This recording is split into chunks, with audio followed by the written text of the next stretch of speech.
ప్రభు అయిన యేసుక్రీస్తు నామమున మా ప్రియులందరికీ శుభము సమాధానము కలుగునుగాక. ఆమేన్.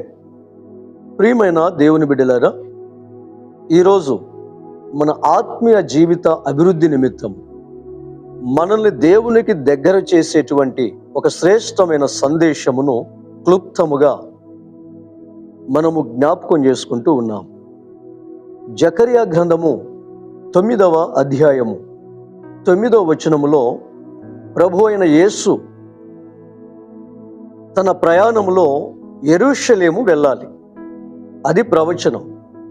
ఆ ప్రవచనము రూపంలో ప్రభు అయిన యేసు ఆ ప్రయాణములో గాడిద పిల్ల మీద ప్రయాణం చేయాలి. ఆ సందర్భము మట్టల ఆదివారం రోజున మరి జరిగినట్లుగా మనము చూస్తూ ఉన్నాం. ఏం జరిగింది? ప్రియమైన దేవుని బిడ్డలారా, మార్కు సువార్త 11వ అధ్యాయం 7వ వచనంలో ప్రభు అయిన యేసు వారి యొక్క శిష్యులు ఒక గాడిద పిల్లను ప్రభు అయిన యేసు దగ్గరకు తీసుకుని వచ్చారు. అలా తీసుకుని రాబడిన ఆ గాడిద పిల్ల మీద ప్రభు అయిన యేసు కూర్చున్నారు. ఆ గాడిద పిల్ల మీద ప్రభు అయిన యేసు యెరూషలేము వరకు ప్రయాణమై వెళ్ళారు. ప్రియమైన దేవుని బిడ్డలారా, ఈ సందర్భంలో ప్రభు అయిన యేసు ఎక్కడైనా ప్రయాసపడినట్లుగా మనము చూడగలమా? లేదు. ప్రియమైన దేవుని బిడ్డలారా, అయితే జకర్యా గ్రంథములోని 9వ అధ్యాయము 9వ వచనములోని ఆ ప్రవచనమును నెరవేర్చడానికి ప్రభు అయిన యేసు బహుగా ప్రయాసపడినట్లుగా మనము చూడగలం. ఎలాగో చూద్దాం. మార్కు సువార్త 11వ అధ్యాయము 7వ వచనములో ఆ గాడిద పిల్ల అని మనం చూస్తూ ఉన్నాము కదా. ఇంతకు ఆ గాడిద పిల్ల ఏ గాడిద పిల్ల?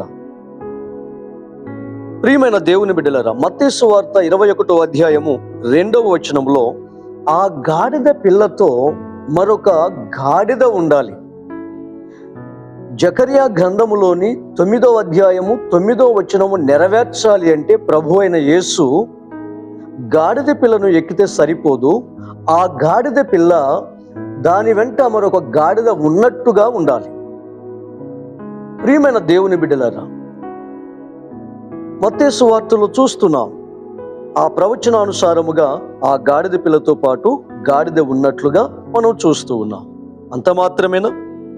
మార్కు సువార్త 11వ అధ్యాయం 2వ వచనములో ఆ గాడిద పిల్ల మీద అప్పటి వరకు ఎవరు కూర్చుండకూడదు, దాని మీద ఎవరు కూడా బరువులు పెట్టకూడదు.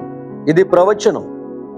ప్రియమైన దేవుని బిడ్డలారా, ఇప్పుడు ప్రభు అయిన యేసు జీవితములో ఆయన నెరవేర్చవలసిన జకర్యా 9:9లోని ప్రవచనము నెరవేర్చడము అంత సులువు అనుకుంటున్నారా మీరు? గాడిద పిల్లను, ఎవరూ ఎక్కనటువంటి గాడిద పిల్లను దొరికించుకోవడము అంత సులువ కాదు అని గ్రంథము తెలియజేస్తూ ఉంది. ప్రియమైన దేవుని బిడ్డలారా, యోహాను సువార్త 12వ అధ్యాయములో 14-15 వచనాలను మనం ఒకసారి గమనించినట్లయితే వ్రాయబడిన ప్రకారము అనే మాటను మనం చూస్తున్నాం. అంటే ప్రవచనానుసారముగా ప్రభు అయిన యేసు యెరూషలేము ప్రయాణము సాగాలి. గాడిద పిల్ల మీద ఆయనకి ఇష్టం వచ్చినట్లుగా గాడిదని ఎక్కి వెళ్ళడానికి వీలు లేదు. అలా వెళితే ప్రవచనం నెరవేరినట్లు కాదు. అంతకు మునిపే ఎవరో ఎక్కి ఉన్నటువంటి గాడిదని ఎక్కి వెళితే ఆయన ప్రవచనం నెరవేర్చినట్లు కాదు. కాబట్టి ఇప్పుడు ఆయన ఏం చేయాలి?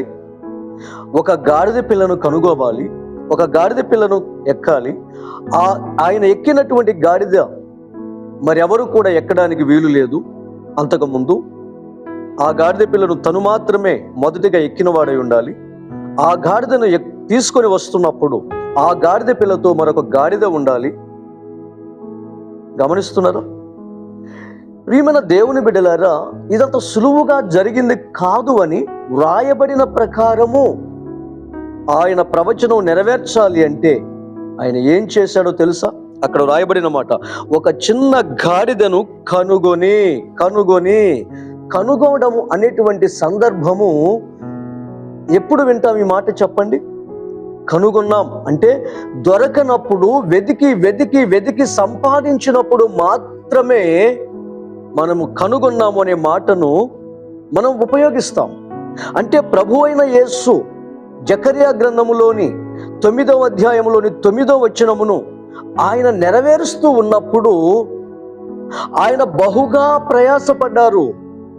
ఆ ప్రవచనము నెరవేర్చడానికి దానికి తగినటువంటి గాడిద పిల్లను ఆయన కనుక్కోవలసి వచ్చింది. ఆయన ముందు ఎన్నో గాడిద పిల్లలు తారసపడుతున్నప్పుడు, ఎదురవుతున్నప్పుడు, ప్రియమైన దేవుని బిడ్డలారా, అది ప్రవచనానుసారమైన గాడిద పిల్లనా కాదా? అది నేను ఎక్కి ప్రయాణం చేస్తే దేవుడు తండ్రి అనుకున్నటువంటి ప్రవచనము నా ప్రయాణములో నెరవేరుతుందా లేదా అని ఆలోచించి పరిశీలన చేసి ఆ విధంగా తన ప్రయాణాన్ని కనుగొని వెదికి సంపాదించుకొని, ప్రియమైన దేవుని బిడ్డలారా, ఆ ప్రయాణాన్ని సాగించినట్లుగా మనము చూస్తున్నాం. ఒక్క ప్రవచనం ప్రభు అయిన యేసు తన జీవితంలో నెరవేర్చడానికి వెతకాల్సి వచ్చింది. దాన్ని నెరవేర్చడానికి ప్రయాసపడవలసి వచ్చింది, పరుగులు పెట్టవలసి వచ్చింది, పరిశీలించవలసి వచ్చింది, ఆలోచన చేయవలసి వచ్చింది, ప్రార్థన చేయవలసి వచ్చింది, దేవుని ప్రేరేపణ కొరకు ఎదురు చూడవలసి వచ్చింది. ప్రియమైన దేవుని బిడ్డలారా, యేసు జీవితం అంతా ప్రవచనాల రూపంలోనే ఈ లోకములో సాగటం జరిగింది. ఆయన జీవితంలో ప్రతి అడుగు ప్రవచనానుసారంగా వేయటం జరిగింది.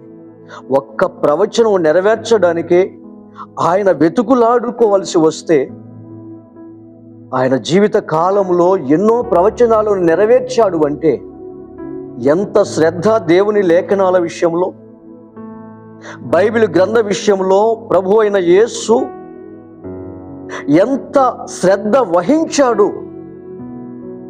ఈరోజు ఆ ప్రభువుని నమ్ముకున్నామని మనం చెప్పుకుంటున్నాం కదా.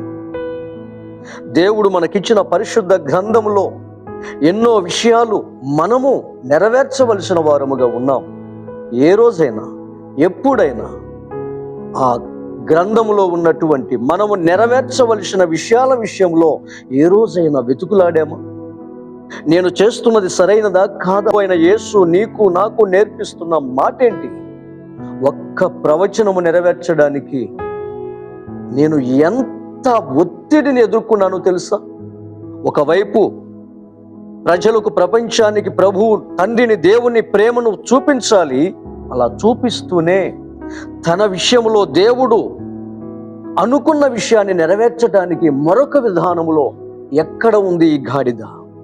ఏ గాడిదని ఎక్కాలి నేను? ఏది వెక్కి ప్రయాణము చేస్తే తండ్రి కోరుకున్న గాడిద పిల్ల అవుతుంది, అది దేవుడు అనుకున్న ప్రవచనం నెరవేర్పు అవుతుంది అని చెప్పి ఎంతగా ఆరాటపడ్డాడు. ప్రియమైన దేవుని బిడ్డలారు, ఈరోజు ఈ ఆరాటం నీకుందా దేవుని విషయంలో? ఈ ఆరాటం ఉంది కనుకనే ప్రభు అయిన యేసు ప్రపంచ పాపములను భరించగలిగాడు, పాపము లేనివాడుగా ముద్రించబడ్డాడు, మరణించి మరణమును జయించి తిరిగి లేచి పునరుద్ధానుడై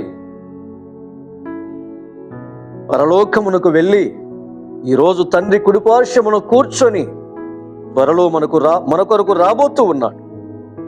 ప్రియమైన దేవుని బిడ్డలారా, ఈ అనుభవం మన జీవితంలోనికి రావాలి అంటే నీ చేతికి అందించబడిన పరిశుద్ధ గ్రంథములోని ప్రతి మాటను నెరవేర్చడానికి ఏ విధంగా నెరవేరిస్తే దేవుడు నన్ను బట్టి ఆనందిస్తాడు, ఏ విధంగా నేను చేస్తే ఈ వచనానికి న్యాయం చేసిన వాడిని అవుతాను, న్యాయం చేసిన దాన్ని అవుతాను అని పరిశీలన చేయగలగాలి. ప్రియమైన దేవుని బిడ్డలారా, అటువంటి వారముగా మనం ఉండాలని దేవుడు కోరుకుంటూ, ఈ మట్టలాది వారము ఏదో జరిగింది అయిపోయిందని చెప్పుకునే రీతిగా కాకుండా దేవుని కొరకు ఒక నిర్ణయము తీసుకొని, నేను కూడా నా ప్రభువు వలె రాయబడిన మాటలను నెరవేర్చడానికి జాగ్రత్తగా కనుగొంటాను, నా ద్వారా దేవుని చిత్తము నెరవేరుస్తాను అని చెప్పి మనం ముందుకు వెళ్ళగలిగితే మనము ప్రభువుని పోలిన వారం అవుతాం.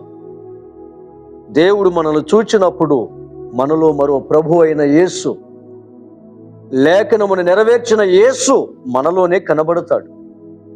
ఇట్టి మాటలు మన హృదయంలో ఆ దేవుడు నిరంతరంగా ఫలింపచేయునుగాక. దేవుడు మిమ్మల్ని అందరినీ దీవించునుగాక. ఆమేన్.